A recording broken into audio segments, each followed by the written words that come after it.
नमस्ते दोस्तों, मैं राहुल आपके अपने द ट्रेडिंग इंस्टीट्यूट चैनल के अंदर वेलकम करता हूं। आज हम लोग सीखेंगे कुछ ट्रेडिंग टेक्निक्स जिसको यूज़ करके आई थिंक सो आप अपने प्रॉफिट को जो है एनहांस कर सकते हैं और अपने रिस्क को जो है वो मिनिमाइज कर सकते हैं या नेग्लिजिबल कर सकते हैं। तो चलिए आज हम लोग देखेंगे कुछ ऐसी टेक्निक्स जो कि धमाकेदार होगी और आपके लिए आई थिंक सो बहुत ही ज़्यादा ज़रूरी होगी। ऐसे ही स्टॉक मार्केट के वीडियोज़ के लिए चैनल को सब्सक्राइब करें और लेटेस्ट अपडेट और नोटिफिकेशन के लिए बेल आइकन के बटन को प्रेस करें। आज हम लोग सीखेंगे कुछ ट्रेडिंग टेक्निक्स जो कि आपके लिए बहुत ही ज़्यादा यूज़फुल होगी और आपने ये वर्ड्स काफ़ी सुने होंगे मार्केट के अंदर। तो चलिए हम लोग शुरू करते हैं वन बाय वन। तीन मेजर टेक्निक्स हैं मार्केट के अंदर जो कि बहुत बड़े बड़े ट्रेडर्स और जो ट्रेडर्स होते हैं जिन्हें लॉस जो है नहीं लेना होता है या फिर जिनको एक रिस्ट्रिक्टेड एनवायरनमेंट में काम करना होता है, वो ये तीन टेक्निक्स को यूज़ करते हैं। जैसे कि आप देख सकते हैं तीन टेक्निक्स हो गई।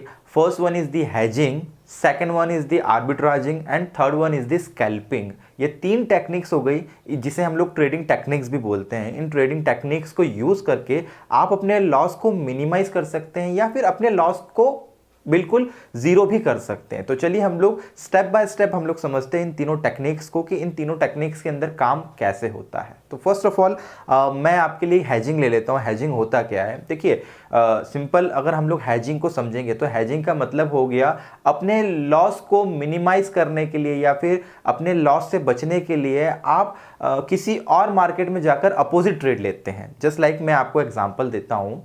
अगर आपने कोई भी शेयर्स कैश मार्केट के अंदर खरीद के रखे हैं, जैसे कि आपने 100 शेयर्स खरीद के रखे हैं स्टेट बैंक ऑफ इंडिया के, लेकिन उसका भाव जो है अब नीचे गिर रहा है, तो आप अपनी पोजीशन से एग्जिट तो नहीं कर देंगे क्योंकि आपको अभी लॉस नहीं लेना है, ठीक है। बट आपको अपने इस लॉस से रिकवर होना है, यानी अपने लॉस को रिकवर करना है या अपने लॉस को हेज करना है। तो आप क्या करते हैं, आप डेरिवेटिव मार्केट यानी फ्यूचर मार्केट या ऑप्शन मार्केट की मदद लेते हैं।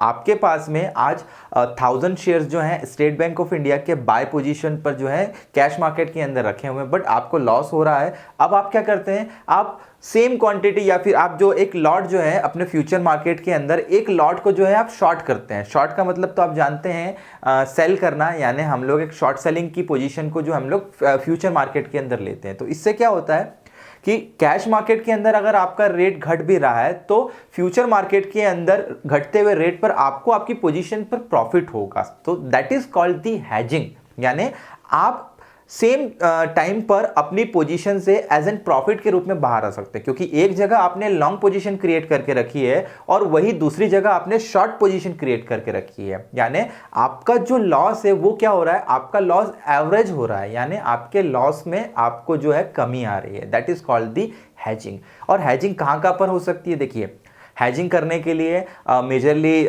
तीन मार्केट सेगमेंट्स हो गए। First one is the forward market के अंदर आप हैजिंग कर सकते हैं। फॉरवर्ड मार्केट क्या होता है, देखिए फॉरवर्ड मार्केट एक ओवर द काउंटर मार्केट है जहां पर आप दो पार्टियों के बीच में जो कॉन्ट्रैक्ट होता है, ये पार्टी जो होती है कोई भी पार्टी हो सकती है out of the stock market. जब हम लोग बात करते हैं तो वो फॉरवर्ड मार्केट होता है जहां पर एक प्राइस को लेकर एक स्पेसिफिक डेट को लेकर हम लोग जो है सौदा करते हैं दो पार्टियों के बीच में। सो उसी प्रकार से फ्यूचर के प्राइस पर हम लोग जो है एक कॉन्ट्रैक्ट साइन करते हैं दोनों के बीच में। अगर कोई देने से इनकार कर देता है तो वो कॉन्ट्रैक्ट वहां पर कैंसिल आउट हो सकता है, ठीक है। सेकेंड वन जो कॉन्ट्रैक्ट है that is the future contract, जो हमारे स्टॉक मार्केट के अंदर एज एन डेरिवेटिव के रूप में जाना जाता है। तो फ्यूचर कॉन्ट्रैक्ट जो है एक्सचेंज ट्रेडेड कॉन्ट्रैक्ट्स होते हैं। इन कॉन्ट्रैक्ट्स के अंदर हम लोग हैजिंग करते हैं। यानी देखिए सिंपल सी बात अगर मैं आपको कहूं तो डेरिवेटिव मार्केट क्यों बना था, डेरिवेटिव मार्केट बना था रिस्क को हैज करने के लिए। सो ये हैजिंग वर्ड डेरिवेटिव मार्केट से ही प्रोड्यूस हुआ है। सो फ्यूचर कॉन्ट्रैक्ट जो है एक लीगलाइज कॉन्ट्रैक्ट है, दो पार्टियों के बीच में ये कॉन्ट्रैक्ट होता है। यानी अगर कोई पार्टी डिनाई कर देती है सो उसे उस कॉन्ट्रैक्ट के बदले कुछ ना कुछ पैसा देना होता है। यानी यहां पर पार्टियां डिनाई नहीं कर सकती है। अगर दो लोगों के बीच में कॉन्ट्रैक्ट हुआ तो वो कॉन्ट्रैक्ट वैलिड होगा, कोई ना कोई तो उसकी वैल्यूएशन को पे करेगा ही करेगा। सो सेकंड हैजिंग का तरीका हो गया future contract. And third one जो हो गया फ्यूचर कॉन्ट्रैक्ट के जैसा ही है, बट ये मनी मार्केट से रिलेटेड है। मनी मार्केट के अंदर भी हैजिंग होती है। सो मनी मार्केट के कॉन्ट्रैक्ट्स भी हम लोग यहाँ पर परचेस कर सकते हैं। लाइक आपको अगर इंटरेस्ट रेट जो है कम मिल रहा है, आगे चलकर आपके इंटरेस्ट रेट बढ़ रहे हैं, तो वहाँ पर आप जो है वहाँ पर चीज़ों को खरीद और बेच सकते हैं। तो 3 मेजर हैजिंग तरीके हो गए। First one is the forward contract, second one is the future contract and third one is the money market के कॉन्ट्रैक्ट्स। तो हैजिंग के तरीके आप लोगों ने जाने। आई थिंक सो अब आपको रिस्क को मैनेज करने में आसानी होगी। सेकंड नंबर का हमारा जो ट्रेडिंग टेक्निक है दैट इज कॉल्ड द आर्बिट्राजिंग। आर्बिट्राजिंग क्या होती है? आर्बिट्राजर्स ट्रेडर जो होते हैं वो जीरो रिस्क पर काम करते हैं, यानी उनका जो रिस्क होता है वो बहुत ही नेग्लिजिबल होता है। यानी इसे हम लोग अगर एग्जांपल की तरह लें तो आर्बिट्राजर ट्रेडर वो हो गए जो किसी मार्केट के अंदर बाय करते हैं और अपनी ही पोजीशन के अंदर, अपनी ही पोजीशंस से रिलेटेड वो दूसरे मार्केट के अंदर अपोजिट ट्रेड लेते हैं। यानी यहाँ पर मार्केट चेंज होता है। मार्केट चेंज होने का मतलब है अगर मैंने आज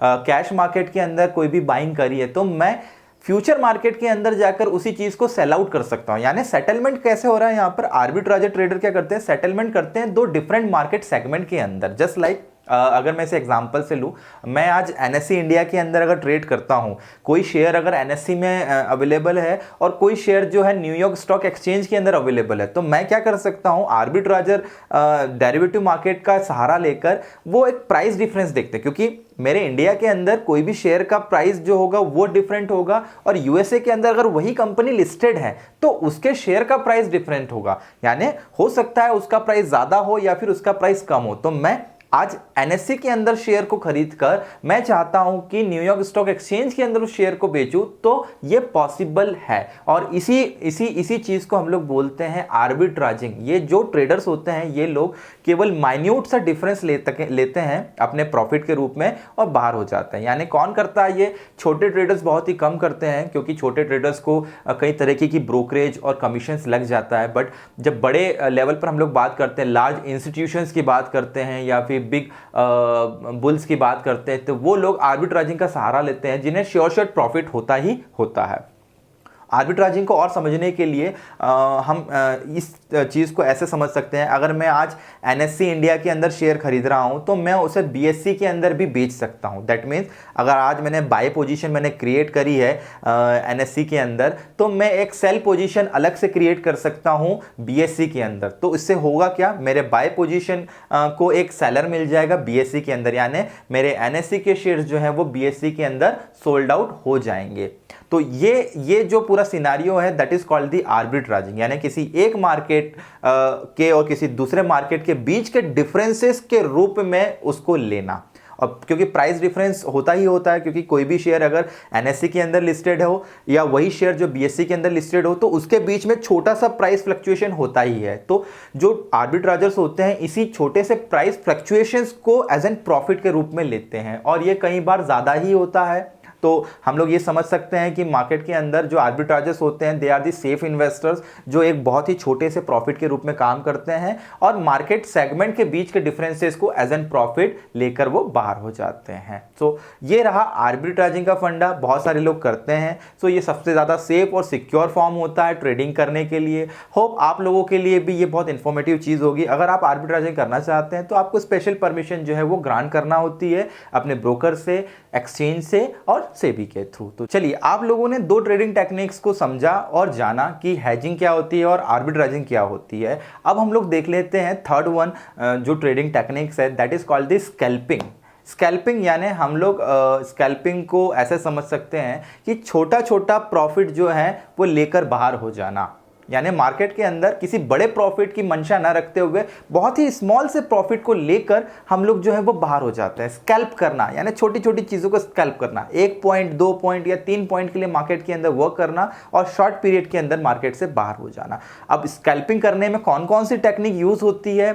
आई थिंक सो आप लोगों ने जो टेक्निकल इंडिकेटर्स हैं, टेक्निकल इंडिकेटर्स लगाए होंगे अपने चार्ट के अंदर। जो जापानीज कैंडलस्टिक पैटर्न है उसके अंदर आपने कई सारे जो है ट्रेडिंग टेक्निक्स या इंडिकेटर्स यूज किए होंगे। तो आज हम लोग स्कैल्पिंग को कैसे करते हैं, स्कैल्पिंग को कैसे किया जाता है इंट्राडे बेसिस पर, आज हम लोग वो देखते हैं।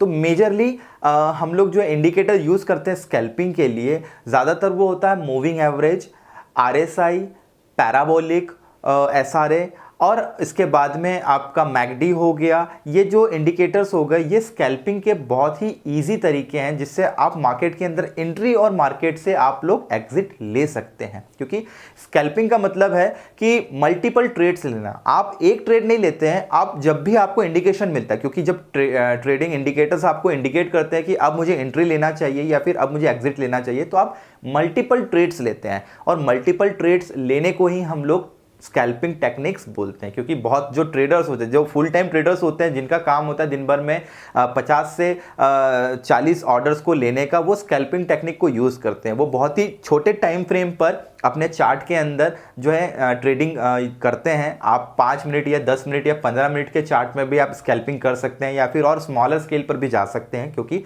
स्कैल्पिंग करने के लिए आपको लार्जर स्केल की ज़रूरत नहीं, क्योंकि लार्जर स्केल को आप यूज़ करेंगे तो आप जो है लंबे ट्रेंड को देखेंगे। बट स्कैल्पिंग में हम लोग ट्रेंड एनालिसिस नहीं करते हैं, क्योंकि स्कैल्पिंग के अंदर ट्रेंड एनालिसिस का कोई मतलब नहीं होता है। हम लोग तो केवल बस मार्केट के मोमेंट के हिसाब से ट्रेड्स लेते हैं। अगर मार्केट आधे घंटे या 1 घंटे के अंदर बुलिश है, उस बुलिश ट्रेंड के अंदर हम लोग 4 ट्रेड ले सकते हैं। That is called the scalping. अब मान लेते हैं आधे 1 घंटे के बाद में मार्केट वापस नीचे गिरने वाला है, तो हम लोग उस गिरते हुए मार्केट के अंदर भी शॉर्ट सेलिंग का यूज़ करते हुए हम लोग 4 ट्रेड ले सकते हैं। तो जितने भी ज़्यादा ट्रेड होंगे वो स्कैल्पिंग के अंदर ही कहलाएंगे। और स्कैल्पिंग में ट्रेड लेने के लिए आपको चार्ट को कई सारे टेक्निकल इंडिकेटर्स के थ्रू यूज़ करना पड़ता है। मेजरली जो इंडिकेटर यूज़ होते हैं वो RSI हो गया, रिलेटिव स्ट्रेंथ इंडेक्स, आपका मूविंग एवरेज लाइन हो गई। मूविंग एवरेज लाइन में आप शॉर्टर लाइन और एक लॉन्गर लाइन को ले सकते हैं। 20/100 का जो है डे मूविंग एवरेज ले सकते हैं आप, या फिर 20/50 का डे मूविंग एवरेज ले सकते हैं आप। पैराबोलिक SRA ले सकते हैं, क्योंकि पैराबोलिक SRA जो है आपको रिवर्सल ट्रेंड बताता है, जिसके थ्रू आप मार्केट के अंदर एंट्री और एग्जिट ले सकते हैं। आपको ऑसिलेटर यूज़ करना चाहिए। आई थिंक सो ऑसिलेटर्स भी आप लोगों के लिए बहुत यूज़फुल होंगे, जो कि आपको एक रिवर्सल ट्रेंड बताता है। मैकडी जो कि आपको क्रॉसओवर बताता है कि मार्केट ओवरबॉट सिचुएशन में है या फिर ओवरसोल्ड सिचुएशन के अंदर है। ये सारे जितने भी टेक्निकल इंडिकेटर्स हो गए ये यूज़फुल होते हैं आपके स्कैल्पिंग करने के तरीकों के अंदर ही। अगर आप एक फुल टाइम ट्रेडर हैं तो इन सारी चीज़ों से स्कैल्पिंग करें और अपने ट्रेड के अंदर मुनाफा ले। तो आज आप लोगों ने इस वीडियो के अंदर बहुत सारी ट्रेडिंग टेक्निक्स को जाना। आई होप आप लोगों को वीडियो बहुत अच्छा लगा होगा। वीडियो अच्छा लगा है तो आप प्लीज़ सब्सक्राइब करें, शेयर करें और लाइक करें। मैं आप लोगों के लिए ऐसे वीडियोज़ लाता रहूँगा और आप लोगों के लिए बेहतर कंटेंट इकट्ठा करता रहूँगा। Till then good bye.